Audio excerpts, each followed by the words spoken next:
Pemirsa, peringatan Hari Kelahiran Nabi Muhammad SAW atau Maulid Nabi di Aceh merupakan salah satu yang paling meriah di dunia.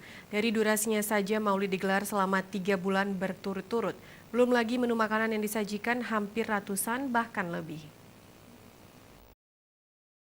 Wali Kota Banda Aceh Aminullah Usman mengatakan peringatan Maulid Nabi paling meriah di Indonesia bahkan di dunia itu ada di Aceh, terutama di Banda Aceh sebagai ibu kota provinsi.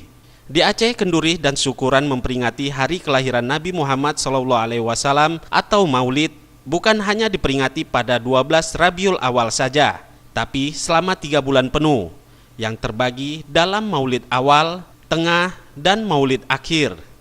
Maulid Nabi telah menjadi tradisi keagamaan terbesar setiap tahunnya di Banda Aceh. Itu adalah bentuk kecintaan orang Aceh kepada baginda Nabi. Kenduri atau makan bersama adalah bentuk ungkapan syukur karena telah menjadi umat Nabi Muhammad. Biasanya acara juga diisi dengan zikir, selawat, dan ceramah agama. Peringatan Maulid Nabi juga berdampak pada peningkatan ekonomi masyarakat. Selain itu, peringatan Maulid Nabi juga menjadi daya tarik tersendiri bagi wisatawan untuk datang ke Banda Aceh. Tim Liputan Aceh TV.